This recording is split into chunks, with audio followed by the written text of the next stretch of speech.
Hello friends, आप सभी का जीके जीएस T20 में स्वागत है। आज का वीडियो है टॉप 300 केमिस्ट्री का एमसीक्यू।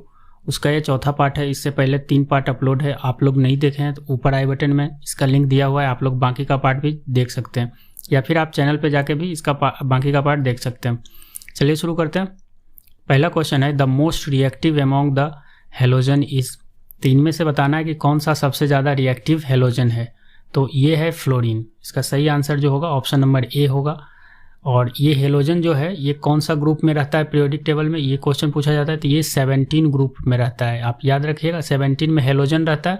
और 18 ग्रुप जो होता है ये इसको जीरो ग्रुप भी बोलते हैं, JDRO जीरो ग्रुप बोलते हैं। या फिर ये ग्रुप में जो रहता है मेटल जो एलिमेंट रहता है उसको नोबेल गैस बोलते हैं। याद रखिएगा नोबेल गैस या फिर इनर्ट गैस बोलते हैं, दोनों बोलते हैं 18 ग्रुप में।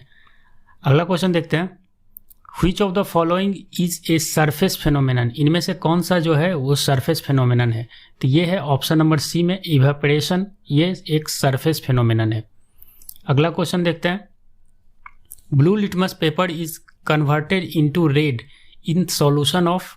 तो ब्लू लिटमस पेपर जो है रेड कन्वर्टेड कर देता है, कौन सा सॉल्यूशन में डालने के बाद कन्वर्ट हो जाता है। तो ये है एसिड।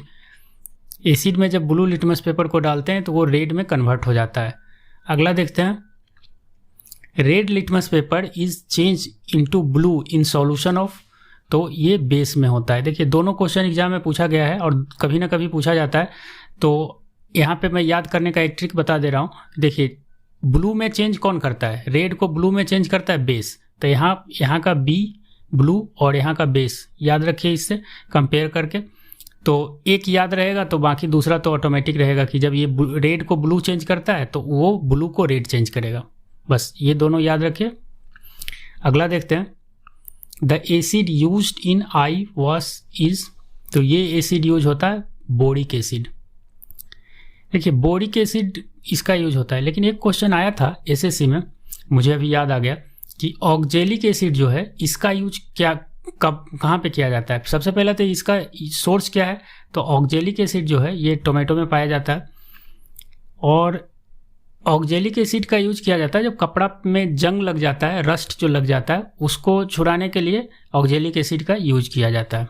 याद रखिएगा ये क्वेश्चन SSC में पूछा था। थोड़ा बड़ा सा लंबा सा क्वेश्चन था, 3-4 लाइन का। अगला है the oxidation state of iron in FeCO5। तो इसमें जो है ऑक्सीडेशन स्टेट ये है 0। ऑप्शन नंबर इसका ये सही हो जाएगा। अगला क्वेश्चन देखते हैं। The pH scale had been given by. तो pH स्केल जो है ये सोरेन के द्वारा दिया गया था। ऑप्शन नंबर इसका सी सही होगा, pH स्केल। ऐसे देखिए pH स्केल जो है या pH वैल्यू जो है इस टाइप से क्वेश्चन पूछा जाता है। इस पर मेरा एक पूरा वीडियो बना हुआ है, आप आई बटन में जाइए, वहाँ पे लिंक दिया हुआ है और उसमें किसका pH वैल्यू क्या होता है ये सारा कुछ उसमें कवर किया गया है। आप वो वीडियो आराम से जाकर देख सकते हैं। अगला है what is the name of acid in grapes. देखिए ग्रेप्स में कौन सा एसिड पाया जाता है। तो ये पाया जाता है टार्टरिक एसिड ग्रेप्स में। और इसके अलावा इमली में भी टार्टरिक एसिड पाया जाता है, जो टेरामाइड्स होता है इसमें भी टार्टरिक एसिड पाया जाता है। और ऑक्जेलिक एसिड पड़ता है या फॉर्मिक एसिड जो है ये चींटी में पाया जाता है। अंट जो होता है उसमें फॉर्मिक एसिड पाया जाता है।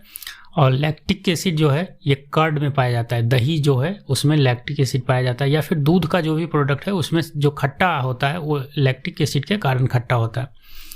और अगर आप ये सारा क्वेश्चन का PDF चाहते हैं तो सिर्फ यही नहीं, केमिस्ट्री का ही नहीं, फिजिक्स, बायोलॉजी, हिस्ट्री, सिविक्स, जितना भी GK GS का है सारा एक ई-बुक है।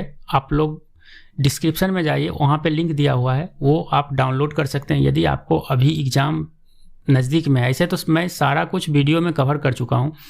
आपको वीडियो देखने में ज़्यादा टाइम वेस्ट हो रहा है या फिर आपको तुरंत एग्ज़ाम देना है तो रिविज़न के लिए उसमें लगभग 1400 वन लाइनर है और वो इंग्लिश में है। याद रखिएगा 1400 वन लाइनर है, लेकिन इसमें करंट अफेयर नहीं है, जनरल साइंस है और GK का सारा क्वेश्चन कवर किया गया है। आप वो PDF डाउनलोड कर सकते हैं और आसानी से। PDF डाउनलोड करने के लिए आपको एक मोबाइल नंबर चाहिए, एक ईमेल चाहिए। ईमेल ID आप ध्यान से भरिएगा क्योंकि परचेज करने के बाद ईमेल ID पे ही आपका लिंक जाएगा PDF का और वहाँ से आप डाउनलोड कर पाएंगे। यदि कोई भी प्रॉब्लम हुआ तो आप वीडियो के नीचे कमेंट कीजिए या फिर आप फेसबुक, इंस्टाग्राम, ट्विटर सबका आईडी का लिंक दिया हुआ है चैनल पे, वहाँ से जाके आप डायरेक्ट मैसेज भी कर सकते हैं कोई भी प्रॉब्लम आया डाउनलोड करने में। तो आगे देखते हैं। pH of solution is 7 so it is, देखिए ऐसा कौन सा सॉल्यूशन का pH वैल्यू 7 होता है, तो ये होता है न्यूट्रल। जो न्यूट्रल होता है उसका pH वैल्यू 7 होता है। ऐसे pH वैल्यू हम यहाँ पे थोड़ा सा डिस्कस कर लेंगे कि pH वैल्यू 7 तो होता है न्यूट्रल का, लेकिन एसिडिक का क्या होता है। तो एसिडिक का जो pH वैल्यू होता है ये 7 से कम होता है, याद रखिएगा 7 से कम होता है एसिडिक वैल्यू। और बेस का जो होता है ये 7 से ज़्यादा होता है। तो 7 से कम जो होगा एसिडिक होगा और 7 से ज़्यादा होगा बेस। और जो ज़्यादा एसिडिक होगा उसका pH वैल्यू लगभग 1 से 2 के बीच में होता है, मतलब एकदम कम pH वैल्यू होगा। और जो ज़्यादा बेसिक होगा इसका ज़्यादा pH वैल्यू ज़्यादा होगा, मतलब 7 से ज़्यादा ही होगा। ऐसे सारा कुछ डिटेल में pH वैल्यू जो वीडियो है उसमें सब कुछ दिया हुआ है, आप लोग जाके देख सकते हैं, ऊपर आई बटन में लिंक दिया हुआ है। अगला है ऑक्सीडेशन इज डिफाइंड एज, तो ऑक्सीडेशन जो है ये लॉस ऑफ इलेक्ट्रॉन्स है, और यदि रिडक्शन पूछा जाए तो वो गेन ऑफ इलेक्ट्रॉन हो जाएगा।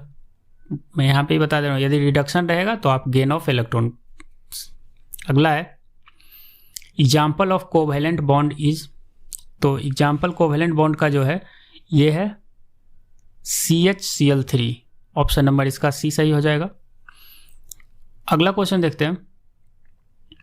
Which of the following display is non-polar covalent bonding, तो ये डिस्प्ले करता है क्लोरीन मोलिकुल्स, ऑप्शन नंबर इसका ए है सही। क्लोरीन मोलिकुल जो है ये non polar covalent bond display करता है। अगला देखते हैं इम्पॉर्टेंट ओड ऑफ Mg, मतलब मैग्नीस के बारे में पूछा गया। मैग्नीशियम का इम्पॉर्टेंट ओड जो है ये है कार्नेलाइट।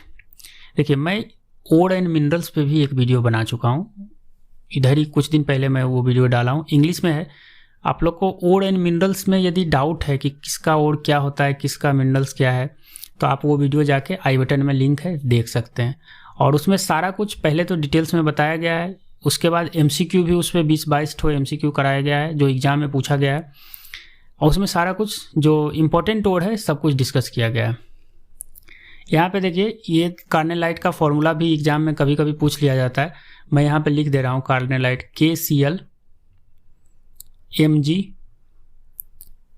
Cl2 into 6H2O। मैं फिर से बता दे रहा हूँ एक बार क्योंकि हैंड राइटिंग मेरा थोड़ा सा अच्छा नहीं है।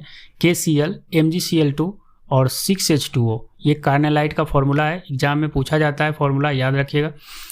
इसके अलावा जिप्सम का फॉर्मूला पूछा जाता है एग्जाम में, इसका फॉर्मूला होता है CaSO4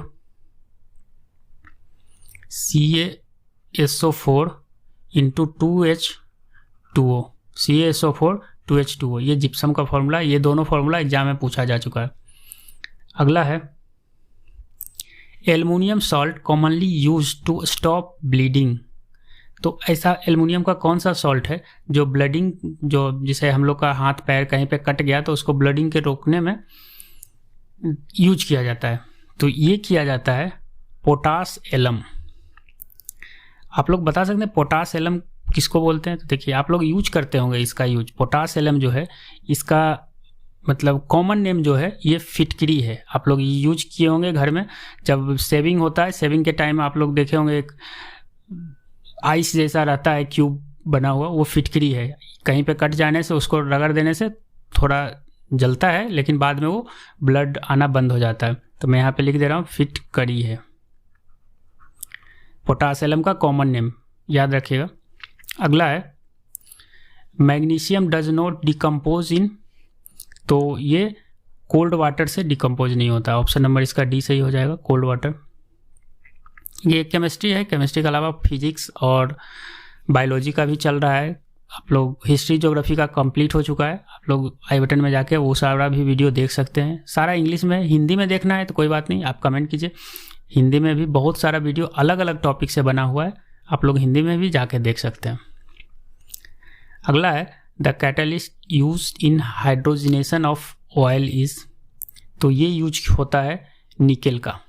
ये हाइड्रोजनेशन ऑफ ऑयल है क्या? हाइड्रोजनेशन आप लोग घर में जितना भी आज रिफाइंड तेल खाते हैं वो सारा जो है इसी प्रोसेस से तैयार किया जाता है, हाइड्रोजनेशन से। याद रखिएगा, इस प्रोसेस से ही रिफाइंड जितना भी तेल खाते हैं वो सारा तैयार किया जाता है। उसमें आप लोग ये देख लेते हैं सनफ्लावर है या फिर जो भी है, वो सब ऐसा नहीं है कि वो सनफ्लावर का तेल आपको मिल रहा है, वो हाइड्रोजनेशन प्रोसेस से वो तैयार किया जाता है जितना भी रिफाइंड ऑयल है। तो उसमें जो कैटलिस्ट यूज होता है वो निकेल का यूज होता है। अगला है मैग्नीशियम प्लस ऑक्सीजन। तो मैग्नीशियम प्लस ऑक्सीजन जो है ये कौन सा, इसका प्रोडक्ट क्या पूछा है डायरेक्ट इक्वेशन का, तो ये जो है ये MgO बनता है। ऑप्शन नंबर इसका डी सही हो जाएगा। अगला क्वेश्चन देखते हैं, लूनर कास्टिक इज। तो लूनर कास्टिक का जो फॉर्मूला है ये है AgNO3। देखिए ऐसे ही डायरेक्ट क्वेश्चन पूछा जाता है।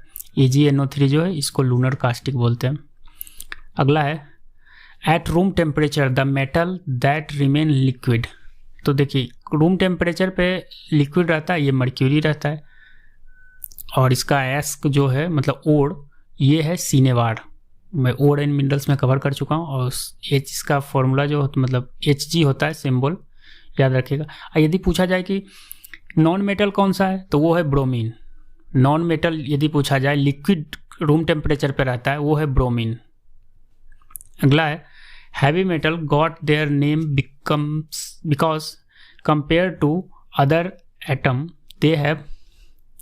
तो ये होता है हायर एटॉमिक मास। इसका सही आंसर ऑप्शन नंबर सी हो जाएगा। ये इस वीडियो का आखिरी क्वेश्चन था। अगर आप लोग को वीडियो पसंद आए तो इसे लाइक करें, चैनल पे नए तो सब्सक्राइब करके बेल आइकन को प्रेस कर लीजिए ताकि ऐसे वीडियो का नोटिफिकेशन आप लोग को मिल सके। और कोई भी डाउट हो या फिर कोई टॉपिक पे आपको वीडियो चाहिए, इसके लिए आप नीचे कमेंट कीजिए। मैं कोशिश करूँगा उस टॉपिक पे वीडियो लाने का, लेकिन सिर्फ हिंदी और इंग्लिश में ही आप कमेंट कीजिएगा। हिंदी और इंग्लिश में आपको वीडियो मिल जाएगा। Thank you for watching.